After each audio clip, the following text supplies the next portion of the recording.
Third is the minutes that from the last time. And fourth is so next one up then is recommendations to committees. We have some notes here prepared by the ever so helpful Councillor Rupert and his task and finish group on planning. So this is good technical stuff, I think, which I think is all fine. I think we need a preamble so that Cabinet supports recommendations too, otherwise the syntax doesn't work. I'm suggesting we add an extra on the end, which is we look at reinstating pre-completion audits, which we used to do years ago. We stopped on the budget saving.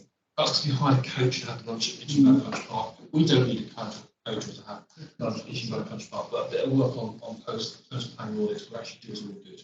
So I'm going to add that to the end. I'm also saying informally, we don't need to note this. I'm going to have a little session with a few of the area committee chairs, a few others, around organisational culture and development in DM to make sure we're all on the same page, because we're not always quite on the same page. There's all sorts of challenges and issues about callings to committees and plans getting angsty if councillors don't like what plans are recommended and the other way around as well. So we just need to try and get to the guts of that, and we'll have some sessions after the elections on that.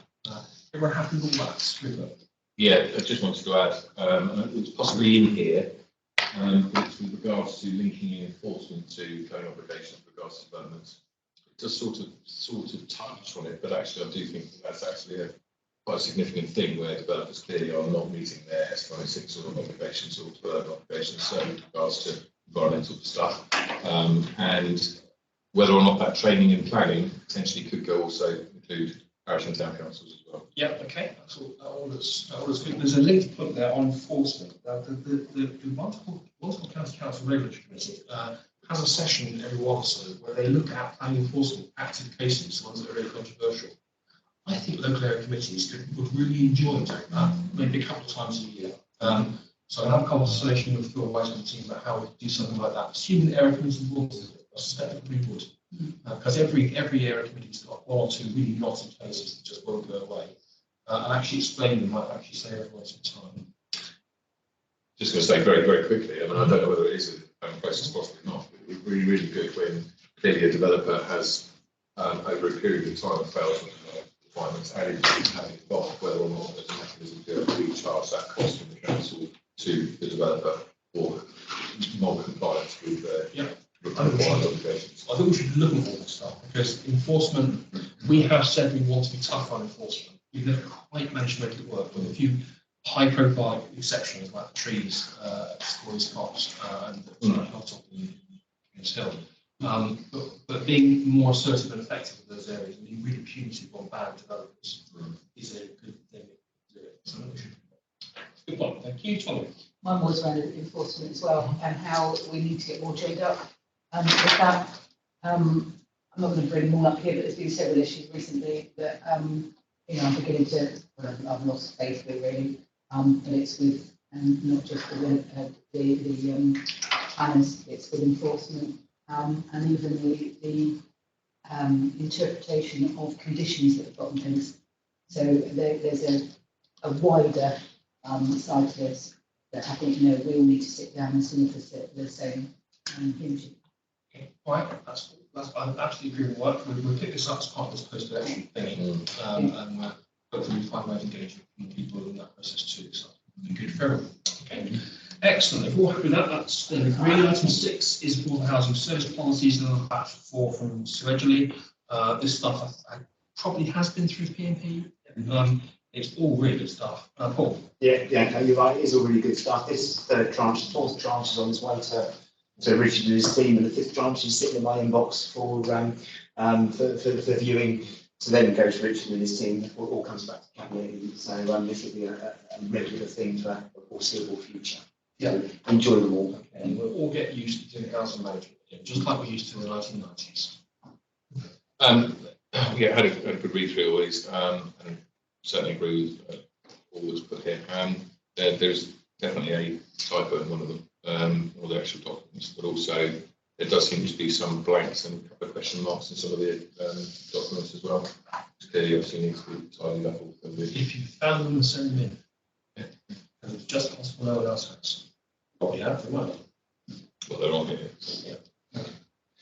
All right, we're happy with those. We go to item 7, corporate risk management annual reports. Joe's report here, which picks up everything you need to know. And a lot more, I expect. All good stuff. Any issues that it wants to raise? Straightforward. No? Okay.